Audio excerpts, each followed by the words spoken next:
नमस्कार दोस्तों, राधे राधे। स्वागत है आपका मेरे इस चैनल माँ धनगंगा में। आज हम भगवान शिव के जन्म से जुड़ी रहस्य के बारे में जानेंगे। भगवान शिव को स्वयंभू कहा जाता है, जिसका अर्थ है वह अजन्मे हैं, ना वह आदि है ना अंत हैं। भोलेनाथ को अजन्मा और अविनाशी कहा जाता है। तो आइए जानते हैं उनसे जन्म से जुड़ा कुछ रहस्य। कहा जाता है कि भगवान शिव शंभु हैं, जिसका अर्थ है वह मानव शरीर से पैदा नहीं हुए। जब कुछ नहीं था तो भगवान शिव थे और सब कुछ नष्ट हो जाने के बाद भी उनका अस्तित्व रहेगा।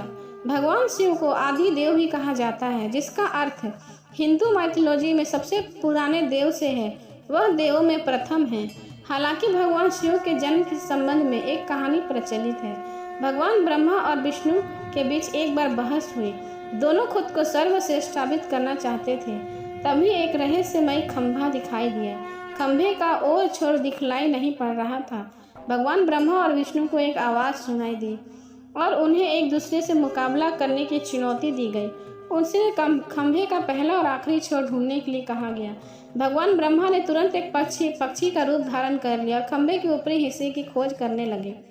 दूसरी तरफ भगवान विष्णु वराह का रूप धारण किया और खंभे के आखिरी छोर को ढूंढने लगे। दोनों ने बहुत प्रयास किया लेकिन असफल रहे। जब उन्होंने हार मान ली तो उन्होंने भगवान शिव का इंतजार करते हुए पाया। तब उन्होंने एहसास हुआ कि ब्रह्मांड को एक सर्वोच्च शक्ति चला रही है, जो भगवान शिव हैं। खंभा प्रतीक रूप में भगवान शिव के कभी न खत्म होने वाला स्वरूप को दर्शाता है।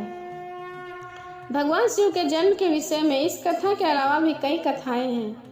शिव के 11 अवतार माने जाते हैं। इन अवतारों की कथाओं में रुद्रा अवतार की कथा काफी प्रचलित है। कूर्म पुराण के अनुसार जब सृष्टि को उत्पन्न करने में ब्रह्मा जी को कठिनाई होने लगी तो वह रोने लगे। ब्रह्मा जी के आंसुओं से भूत प्रेतों का जन्म हुआ और मुख से रुद्र उत्पन्न हुए। रुद्र भगवान शिव के अंश और भूत प्रेत उनके गण यानी सेवक माने जाते हैं। शिव पुराण के अनुसार भगवान शिव को स्वयंभू माना गया, जबकि विष्णु पुराण के अनुसार भगवान विष्णु स्वयंभू हैं। शिव पुराण के अनुसार एक बार जब भगवान शिव अपने टखने पर अमृत मल रहे थे तब उससे भगवान विष्णु पैदा हुए, जबकि विष्णु पुराण के अनुसार शिव भगवान विष्णु के माथे के तेज से उत्पन्न बताए गए हैं। भगवान शिव के लिंग रूप की पूजा की जाती है। जटाधारी शिव शंकर को प्रसन्न करने में किसी भी मनुष्य को कठिनाइयों का सामना नहीं करना पड़ता है। उन्हें सच्ची श्रद्धा मात्र से ही प्रसन्न किया जा सकता है।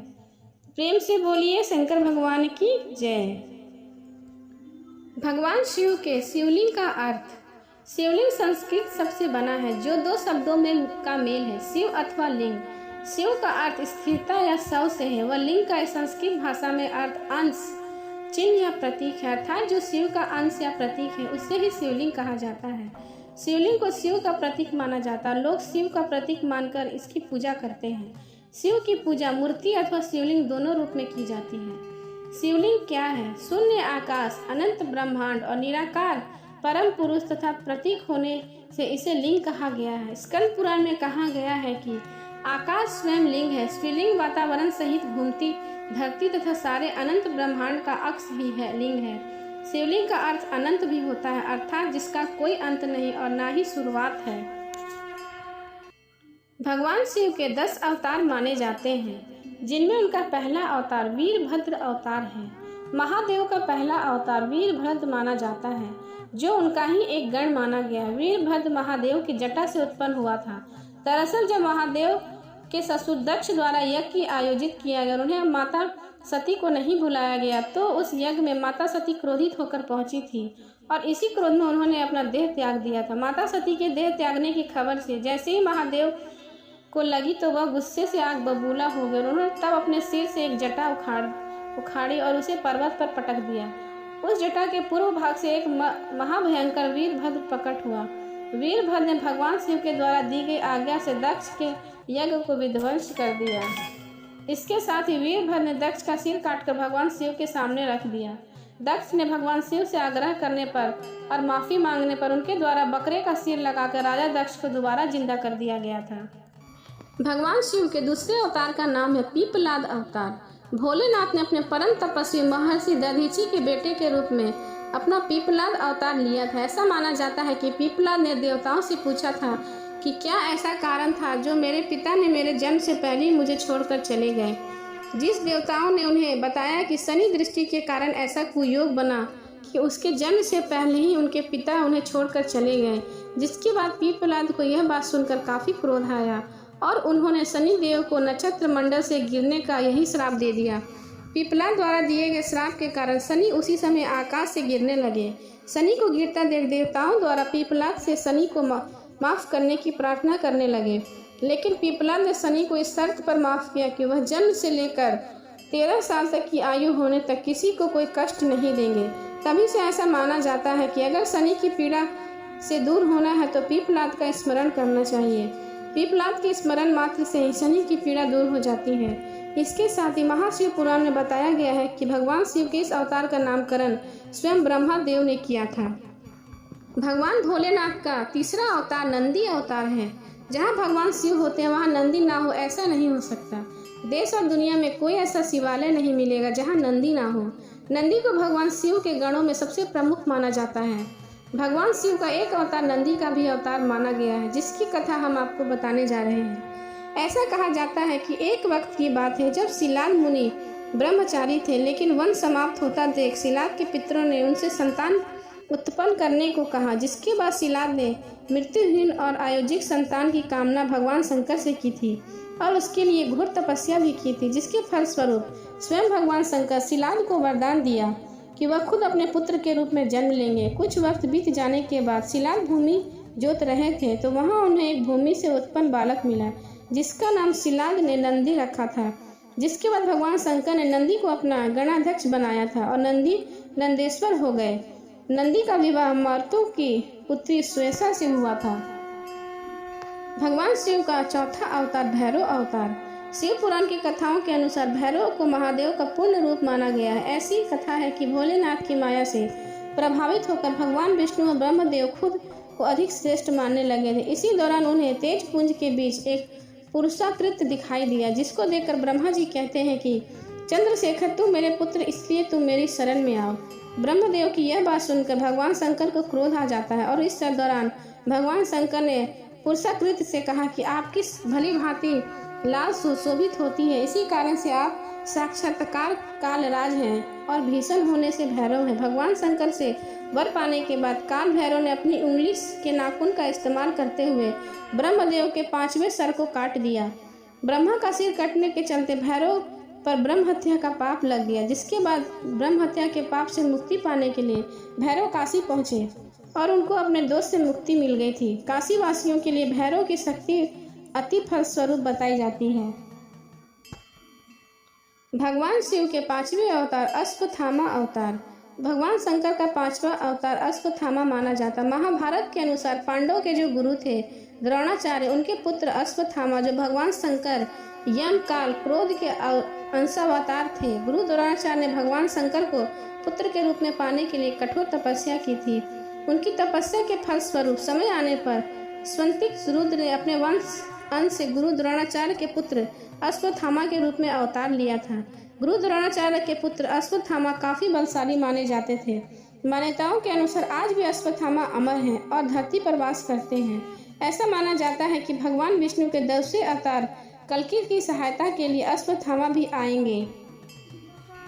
भगवान शिव के 6ठे अवतार का नाम है सर्भा अवतार। सर्भा अवतार महादेव का 6ठा अवतार माना जाता है। सर्भा अवतार में भगवान महादेव का स्वरूप में एक और जहां आधा स्वरूप मृग का है, वहीं बाकी स्वरूप सरभ पक्षी का है, जिसको पुराणों में वर्णित 8 पैरों वाला जंतु माना गया है, जो कि शेर की तरह शक्तिशाली।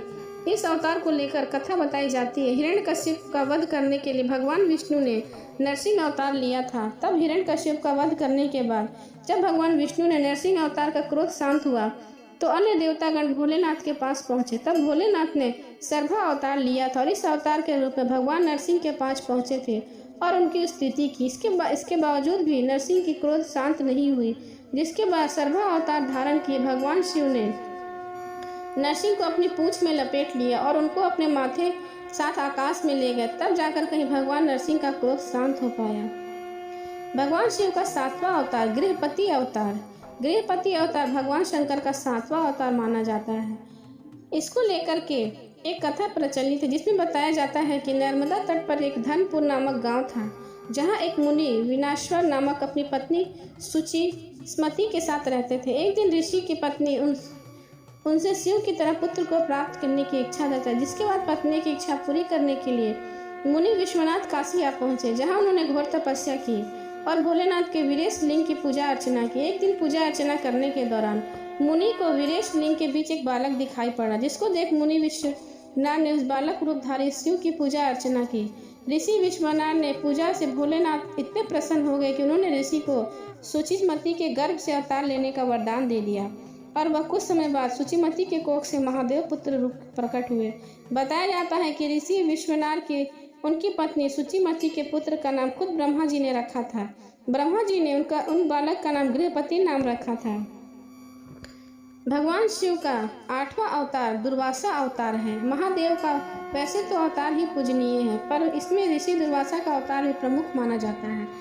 धर्म ग्रंथ बताते हैं कि महर्षि अत्रि की पत्नी अनुसुईया के साथ ब्रह्मा जी की आज्ञा पाकर त्रिकुट पर्वत पर पुत्र की इच्छा कड़ी तपस्या की थी। ऋषि अत्रि और उनकी पत्नी अनुसुईया के तप से त्रिदेव यानी ब्रह्म विष्णु महेश उनके आश्रम पहुँचे।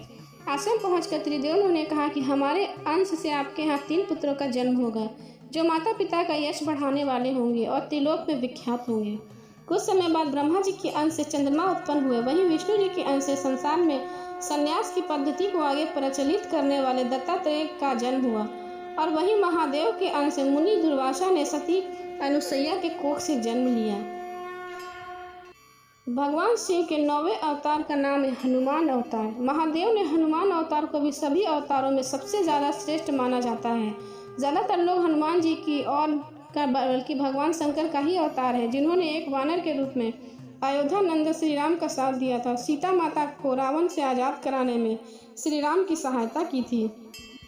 हनुमान जी की माता अंजनी के गर्भ से उत्पन्न हुए थे, जो कि सप्त ऋषियों के संकल्प का ही फलस्वरूप था।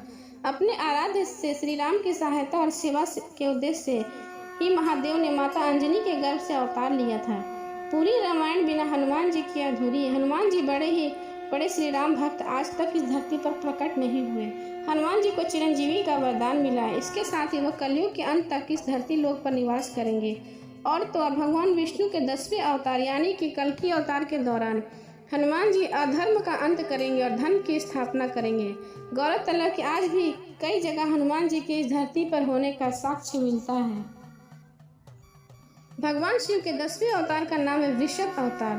भगवान आशुतोष ने वृषभ अवतार विशेष परिस्थितियों के चलते लिया था। कुछ ग्रंथों के अनुसार जिसमें बताया गया है कि सभी के पालनकर्ता भगवान विष्णु दैत्यों को मारने के लिए पाताल लोक पहुंच गए और उन्हें वहां देख कई महिलाएं मोहित हो गई। भगवान विष्णु के पुत्रों को इन स्त्रियों ने जन्म दिया था, जिन्होंने पाताल के पृथ्वी तक बड़ा उपद्रव मचा के रखा हुआ था। पाताल से पृथ्वी लोक तक मचे उपद्रव को देखते हुए ब्रह्मा जी घबराकर ऋषि मुनियों और अन्य देवताओं के साथ महादेव के पास पहुंचे और उनसे रक्षा करने की प्रार्थना की। जिस प्रार्थना को स्वीकार करते हुए महादेव ने वृषभ रूप धारण किया था और भगवान विष्णु के पुत्रों का संहार किया था।